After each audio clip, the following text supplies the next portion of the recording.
There are moments when hope dies. When every prayer feels unanswered, and every promise sounds like a cruel memory. When the heart can no longer cry, not because it has found peace, but because it has run out of strength. Have you ever stood in a place so empty, so lifeless, that even your faith felt dry? Where the silence of God is louder than your cries? Where the bones of broken dreams lie scattered in the dust?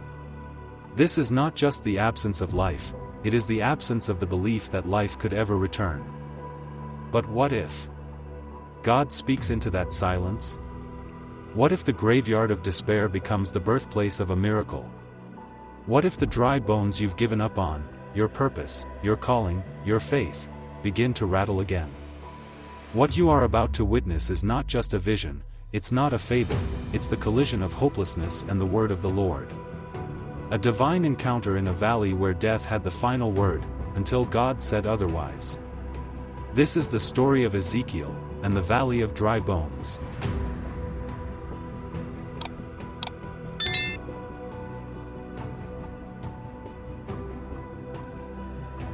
The nation was broken, Jerusalem had fallen, the temple, once filled with the glory of God, now lay in ruins.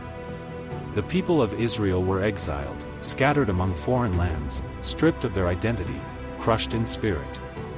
They had lost more than a homeland, they had lost their hope. They whispered among themselves, "Our bones are dried up, and our hope is gone, we are cut off." But even in exile, God had not turned his face away. Among the captives was a man named Ezekiel, once a priest, now a prophet. His ministry did not begin in the sanctuary but in the ashes. Not in robes, but in chains. Not in peace, but in judgment. Yet God's voice still thundered through the darkness. He called Ezekiel not just to speak, but to see. To witness visions that would shake the heavens and awaken the earth. And now, the Spirit of the Lord would carry him somewhere no man wished to go, a valley full of bones.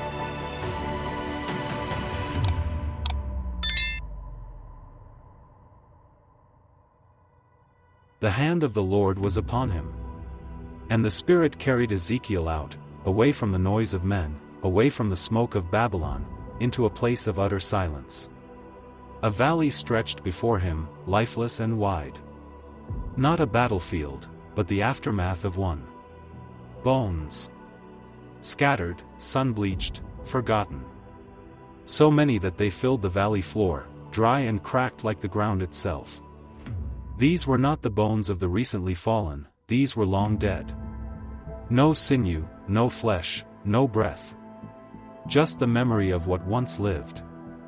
And Ezekiel walked among them, step by step, grave by grave. Everywhere he looked, the same question echoed, was this what had become of the people of God? Then came the voice. Son of man, can these bones live? It wasn't a riddle, it was a test. A divine invitation to faith where only death remained.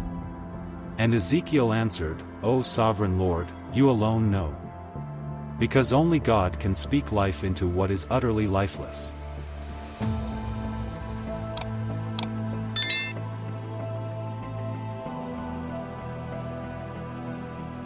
Then the Lord said, "Prophesy to these bones and say to them, dry bones, hear the word of the Lord." And so Ezekiel spoke. He lifted his voice over the silence, not with human wisdom, but with the word of God, and the valley answered. A sound, a trembling. A rattling that shook the earth and sent a shiver through time itself. Bones began to move, shifting, reaching, reassembling. Skulls found spines, ribs encircled hearts not yet beating, legs stood, arms formed, bodies took shape. Where there had been chaos, now there was order, but they were still, lifeless. There they stood, no longer dry, no longer scattered, but still without breath. A mighty army in form, yet dead in spirit. And the Lord said, "Prophesy to the breath. Prophesy, Son of man, and say, Come from the four winds, O breath, and breathe into these slain, that they may live." So Ezekiel spoke again, and the breath came, rushing, roaring, filling every lifeless chest.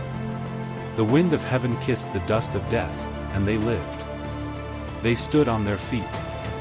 Not as corpses, but as soldiers, not as victims, but as vessels of the living God. A vast and mighty army, born not of war, but of the word.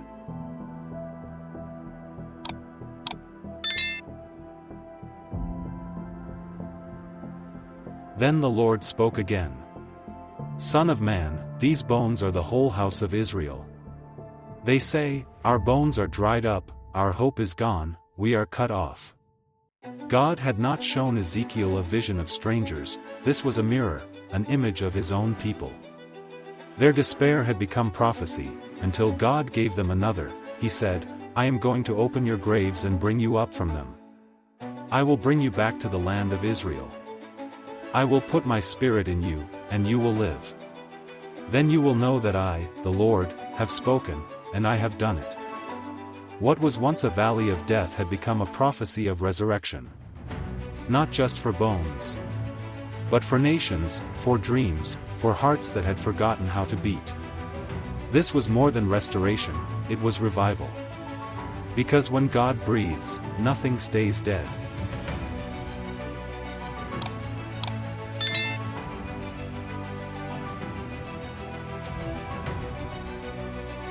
So now the question is no longer Ezekiel's, it's ours. Can these bones live? Can the ruins in your life rise again? Can the calling you abandoned, the faith you buried, the hope you stopped praying for, can it live? The answer still echoes through time, yes, when the Spirit of the Lord breathes, even the dead rise. You may feel like Israel in exile. Scattered, forgotten, dried up. But hear this. God still speaks into valleys, he still calls prophets to prophesy, and he still breathes into what others have buried. No situation is too far gone, no soul is too dry, no dream is too dead. The same God who raised an army from bones is still breathing today. So speak his word, call on his Spirit, and watch the valley live again.